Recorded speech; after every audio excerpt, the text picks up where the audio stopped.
विद्यार्थ्यांसाठी आनंदाची बातमी. आमदार अभिजितआबा पाटील यांच्या मार्गदर्शनाखाली यशस्वी वाटचाल करीत असलेल्या श्री विठ्ठल सहकारी साखर कारखाना संचालित श्री विठ्ठल कृषी महाविद्यालयासाठी प्रवेश प्रक्रिया सुरू झाली असून कृषी शिक्षणाकडून समृद्धीकडे हे ब्रीद घेऊन महात्मा फुले कृषी विद्यापीठ राहुरीशी संलग्न असलेल्या या श्री विठ्ठल कृषी महाविद्यालयात प्रवेश घेऊन उज्ज्वल भवितव्याची संधी उपलब्ध झाली आहे. प्रवेश प्रक्रिया महाराष्ट्र शासनाच्या कॅप प्रक्रियेद्वारे. College code 11328. ताज्या घडामोडी पाहण्यासाठी PVN म्हणजेच पंढरी वार्ता न्यूज या चॅनलला सबस्क्राईब करा. आदरणीय खासदार श्रीकांतजी शिंदे साहेबांनी सोलापूरमध्ये मीटिंग लावली होती. सर्व जिल्ह्याची जवळजवळ सोलापूर जिल्हा असेल, उस्मानाबाद जिल्हा असेल या लातूर जिल्हा असेल, अशा सर्व जिल्ह्यांची मीटिंग लावली होती. आणि त्या मीटिंगमध्ये सगळं कार्यक्रम झाल्यानंतर श्रीकांतजी शिंदे साहेबांनी पूर्ण बॉडी ही बरखास्त केली. पूर्ण बॉडी बरखास्त केली सोलापूर जिल्ह्याची. मी बॉडी बरखास्त केल्यानंतर जे मलाही पदाचं जे आश्वासन दिलं होतं त्या आमच्या नेत्यांनी, तर तेही देता आलं नाही. त्यामुळं आत्ता परत मुलाखती झाल्या आणि मुलाखतीच्या नंतर त्याने पदाची द्यायला सुरुवात केलेली आहे. आणि आज माझं गुरुवारी मला पदाचं लेटर दिलं बोलवून आणि मुंबईला बोलवलं होतं. परंतु आमचे जे प्रदेशाध्यक्ष आहेत कुंभार साहेब म्हणून, त्या कुंभार साहेबांनी मला लेटर दिलं आणि म्हणले इथून परत मुंबईला भेटायला जाऊ लगेच. पण म्हणलं आता तुम्ही दिले, तुम्ही अध्यक्ष आहेत, माझ्या कामाचा आढावा तुमच्यापासूनच वर जाणार आहे. त्या दिवशी पत्र दिलं आणि आज पत्रकार परिषद घेतोय आपल्यासमोर. सोलापूर जिल्ह्यामध्ये शिवसेना शिंदे गटाची वाटचाल ही आणखी मजबूत होण्यासाठी निश्चित कुठली रणनीती वापरली जाणार आहे ओबीसी आघाडीच्या माध्यमातून? मुळात ज्या ओबीसी जे आहेत ते 346 जाती आहेत ओबीसीमध्ये. तर मला वाटतं, मला एक ह्याचा आनंद आहे की 346 जातीचं नेतृत्व करायचं मला संधी मिळाली. या सर्व आणि या सर्व यातल्या जे येईल ते आपल्याबरोबर, एकही घटक असा वंचित राहू नये आणि राहणार नाही, ह्याची जबाबदारी माझी. आणि या प्रत्येक गावामध्ये, प्रत्येक खेड्यामध्ये, प्रत्येक शहरामध्ये, तालुक्यामध्ये, जिल्ह्यामध्ये जाऊन प्रत्येक समाजाला, प्रत्येक एका वाड्या वस्तीवर जाऊन भेटणार आहे मी सगळ्याला. आणि सर्वांना एकनाथजी शिंदे साहेबांनी जे आजपर्यंत योजना राबवल्या आहेत, जी काम केलं आहे लोकहिताचं, या सर्व योजना ह्या लोकांपर्यंत पोचवून त्यांना आमच्या ओबीसीमध्ये, शिवसेनेमध्ये कशी आकर्षित होतील ह्याच्याकडे माझं लक्ष असणार आहे. आणि त्यानंतर महाराष्ट्रामध्ये असेल, पश्चिम महाराष्ट्र असेल किंवा आपल्या सोलापूर जिल्ह्यामध्ये असेल, काम करत असताना आपल्या जेणेकरून आपले जे पदाधिकारी आहेत, आपले कार्यकर्ते आहेत, यांच्याकडून कुठं चुका होऊ नये आणि दुसऱ्याने आपल्याविषयी चुका केलेल्या ती बी आम्ही सहन करणार नाही. कारण कार्यकर्ते, पदाधिकारी यांच्यासाठी ज्या ज्या योजना असतील आपल्या शिवसेनेच्या माध्यमातून, या योजना सर्व घटकापर्यंत पोहोचवण्याचं काम मग तो प्राकर्षाने करणार आहे. आणि जर आपण ते केलं तरच लोक आपल्याकडे आकर्षित होणार आहे. राजकारणामध्ये भाऊ आपली ओळख एक निष्ठावान आणि कडवा शिवसैनिक म्हणून आहे. शिवसेनेच्या माध्यमातून आपण काम करत असताना अचानकच आपण एकनाथ शिंदे यांच्या सेनेमध्ये प्रवेश करताय. काय नेमकं तुम्हाला असं वाटलं की आपण मूळचा जो पक्ष आहे तो सोडून जावं? मुळात आम्ही सगळेच पहिले ठाकरे प्रेमी आहेत. आम्ही पहिले 1986 पासून मी पहिली शाखा ज्या वेळेस आम्ही काढली त्यावेळेस आमचे सर्व चौकडी, त्यामुळे स्वर्गीय संजय घोडके असतील, हरिभाऊ पवार असतील, सुधीर शेंबडे असतील, भास्कर साळुंके असतील, असे अनेक लोक अनेक लोकांचं नाव त्यात सांगता येईल.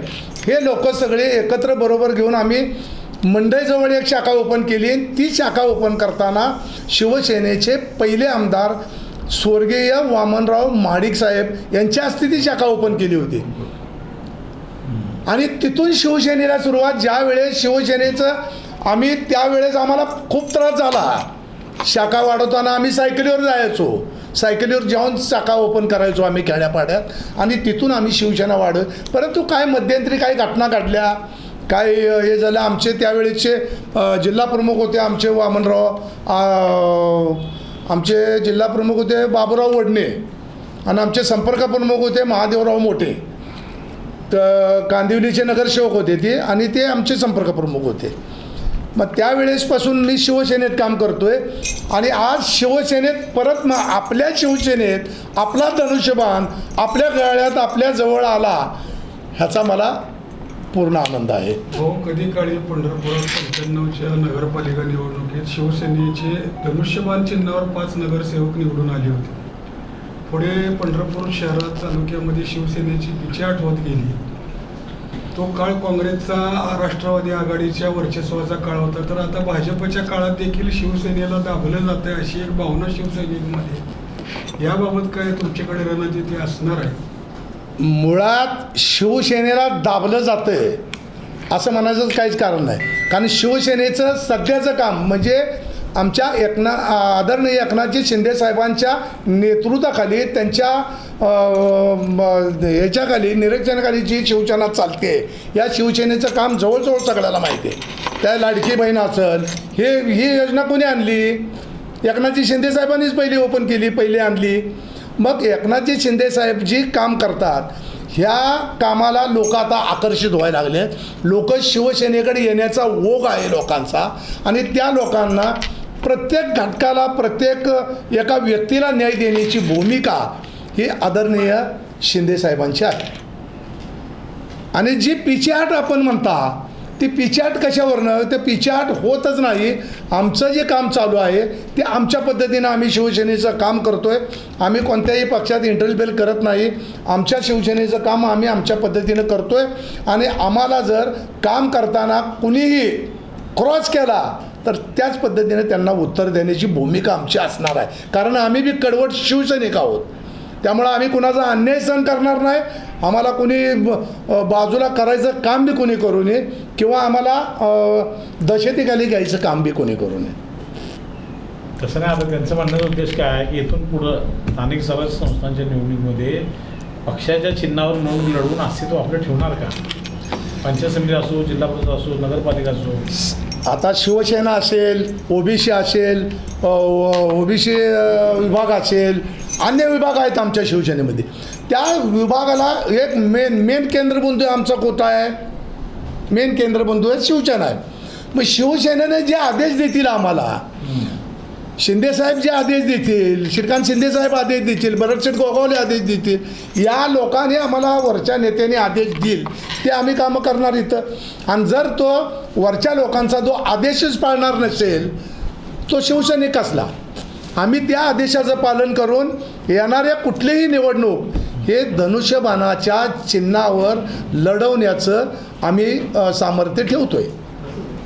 भाऊ, मागील काही वर्षात राज्यामध्ये समाजकारणात ज्या घटना होत आलेल्या आहेत, घडत आलेल्या आहेत, त्यामुळे ओबीसी समाज घटकांमध्ये नाराजी. आपण ज्या शिवसेना ओबीसी आघाडीचं नेतृत्व करणार आहात, तर हे जे ओबीसी घटक आहेत हे लोकसंख्येच्या 60% प्रमाणात आहेत. यांच्यामध्ये जी एक अस्वस्थता किंवा एक दबावाचं एक वातावरण निर्माण झाले, ही भीती जी आहे ती निरस्त कशी करणार आहे ओबीसी समाजातली? तुम्ही प्रश्नच चांगला विचारला आहे की ते ओबीसी समाजाला विशेष घटकाकडून दाबलं जातं आहे हे नाकारतच नाही आणि नाकारता येणार नाही. पण ओबीसी समाजाला मी एकत्र एवढ्यासाठी करायला लावलो आहे.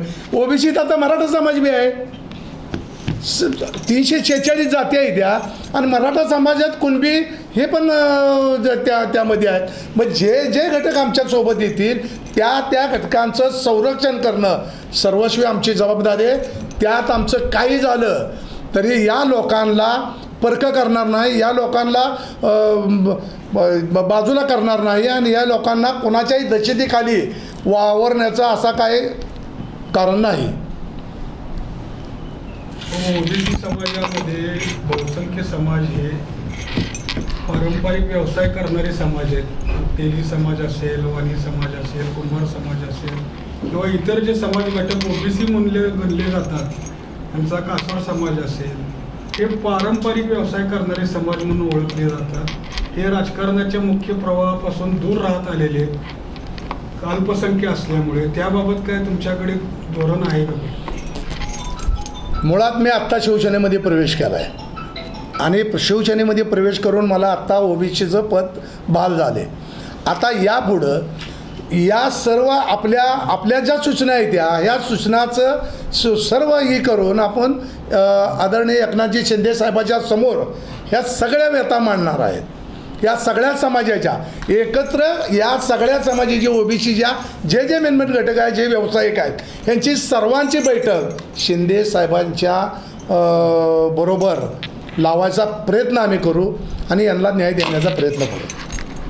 महत्त्वाचं आत्ता आषाढी यात्रा तोंडावर लागली आहे. तुमचा पक्ष सत्तेतला आहे. सत्तेतला पक्ष भाजप आणि शिवसेना मिळून तुम्ही काम करताय. पालकमंत्री भाजपचे आहेत. ते एकाधिकारशाहीचं सगळं त्यांचं कारभार सुरू आहे. यात्रा तोंडावर असून सुद्धा ते साधी वारकरी प्रतिनिधी, सामाजिक कार्यकर्ते, नगरसेवक यांची मिटिंगसुद्धा घ्यायला तयार नाही. ही जी वर्षानुवर्षाची परंपरा असते, यात्रेपूर्वी बाबा स्थानिक प्रश्न काय आहेत त्या लोकांना बोलवून प्रश्न समजून घेऊन त्याच्यावर उपाययोजना करायची पद्धत आहे. ती साधी मिटिंगसुद्धा घेत नाहीत. मुंबईत, सोलापुरात बसून इथली यात्रेची संदर्भातली सगळी सूत्र हलवत आहे. तर तुम्ही तुमच्या सत्तेतल्या बरोबरच्या भागीदारी पक्षाबरोबरच्या मंत्र्यांना सांगणार का किंवा भाग पाडणार का त्यांना, किंवा यात्रेच्या पूर्वी एक बैठक आता तातडीने घेणं गरजेचं आहे? पालकमंत्र्याला सांगण्यात की आपण मोठे नाहीत, पण पक्षाच्या वतीनं त्यांना एक निवेदन देणार आहे आणि त्यांना मागणी करणार आहे की पंढरपूरमध्ये ज्या आषाढी वारीच्या वेळेस जे आढावा बैठक म्हणून जे लावली जाते, मग त्या आढावा बैठक असेल, पंढरपूरच्या व्यावसायिकांच्या असेल, सामाजिक कार्यकर्ते असतील, वारकरी बांधव असतील, वारकरी समाज असेल, या सर्वांची एक बैठक प्रत्येक आषाढी वारीला लागते. परंतु यावेळेस फक्त अधिकाऱ्यांची बैठक झाली, परंतु या वारकरी बांधवांना घेऊन यांना पंढरपूरची शांतता अबाधित ठेवण्याचं काम कोणाचं असतं, पंढरपूरची यात्रा सुरळीत करण्याचं काम कोणाचं असतं, हे काम या वारकरी बांधव असतील, सामाजिक संघटना असतील, काही पक्षी लोक असतील, समाजसेवक असतील, या लोकांचं, काही पत्रकार असतील, या लोकांना घेऊनच पंढरपूरची यात्रा सुरळीत करता येते का? या निष्ठ्या अधिकाऱ्यांना तुम्ही अधिकाऱ्याला गृहीत धरू नका. त्या पंढरपूरच्या सर्व जनतेला, पालकमंत्र्यांना माझी ओबीसीच्या वतीनं, शिवसेनेच्या वतीनं त्यांना एक पालकमंत्री महोदयांना माझी विनंती आहे की आपण जसे अधिकाऱ्यांची बैठक लावली तसे वारकरी समाजाला घेऊन, काही व्यापारी बांधवांना घ्या, सर्व सामाजिक संघटनेला घ्या, समाजसेवकांना घ्या, या सर्वांना घेऊन एक बैठक पंढरपुरात लागली पाहिजे वारीच्या अगोदर, अशी विनंती आम्ही करतोय पालकमंत्री महोदयांना की त्यांनी ती करायला पाहिजे. कारण प्रत्येक आषाढी वारीत आपण साक्षीदारच आहेत. प्रत्येक आषाढी वारीमध्ये ही बैठक होत असते आणि याही वारीत व्हायला पाहिजे. मग आमची पण जबाबदारी नाही का की पंढरपुरामध्ये वारी सुरळीत व्हावी, ही जबाबदारी सगळ्याचीच आहे ना. उद्या लाखो वारकरी इकडं 20-1 लाख वारकरी, तुम्ही तर आता सांगता की 32 लाख वारकरी येणार, काय अधिकाऱ्यांनीच सांगितलं काय की 32 लाख वारकरी येणार आहे. मी म्हणलो 40 लाख वारकरी उद्या, पण ही जबाबदारी आमची पंढरपूरकरांची आहे ना. मग पंढरपूरकरांना गृहीत का धरत नाही, तर पंढरपूरकरांना गृहीत धरून आपण एक बैठक, या सर्वांची एक बैठक पंढरपूरमध्ये लावावी, अशी तुमच्या माध्यमातून शिवसेनेच्या वतीनं मी पालकमंत्री महोदयांना करतोय. ओबीसी समाज घटकाचं प्रतिनिधित्व तुम्ही आता सत्ताधारी पक्षातून करणार आहात. महायुतीच्या काळामध्ये ओबीसी समाजांसाठी अनेक महामंडळांची घोषणा झाली. गुरव समाजासाठी घोषणा झाली, वडार समाजासाठी घोषणा झाली, कुंभार समाजासाठी घोषणा झाली, लिंगायत समाजासाठी घोषणा झाली. परंतु या महामंडळांना कुठे 20 कोटी, कुठे 25 कोटी अंशदान निधी दिला जातो. त्यातून जे कर्ज प्रकरणं होतात ते त्या लोकसंख्येच्या 0.1% सुद्धा होत नाहीत. हा निधी वाढून मिळावा म्हणून ओबीसीचे प्रतिनिधी म्हणून तुम्ही काय शासनाकडे पाठपुरावा करणार आहे? नक्कीच पाठपुरावा करू. मला थोडं रोळू दे यामध्ये. मला आत्ताच प्रवेश केला आहे. मला असे कुठेतरी कोड्यात टाकण्यासारखे प्रश्न मला राजाभाऊ करू नका. तुम्ही माझे सगळे बांधव आहेत. मला कुठेतरी मी अडचणीत येईल असं करू नका. आणि मी आत्ता ओबीसीचा पदभार घेतलाय.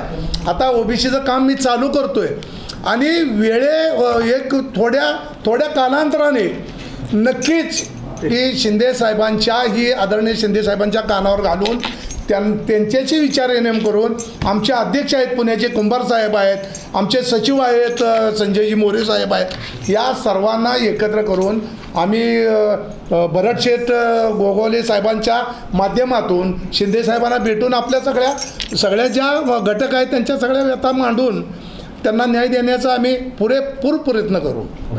त्यात कुठेही कमी पडणार नाही. ज्या ओबीसीच्या काय घटकांना आमच्या या प्रवाहात यायचं असेल की त्यांनी आमच्या ओबीसीमध्ये काम करायचे मानसिकता ठेवावी, त्यांना पुरेपूर न्याय देऊ. आणि सर्व जिल्ह्यामध्ये जिल्हा प्रमुख, तालुका प्रमुख, शहर प्रमुख, तालुका संघटक, तालुका कार्याध्यक्ष, जिल्हा कार्याध्यक्ष हे सगळे पदं आम्हाला नेमायचे आहेत. इथून आता मी सुरुवात ती पहिली करणार आहे. त्यानंतर आता घरापासून आपल्या गावापासून सुरुवात केली पाहिजे. आता इथून सुरुवात करणार आहे मी आणि त्याची चांगली मोठ बांधून एक चांगली ताकद निर्माण करून शिवसेनेच्या माध्यमातून, ओबीसीच्या माध्यमातून सर्व घटकांना न्याय कसा मिळेल हे माझ्या डोक्यात ती प्लॅन आहे.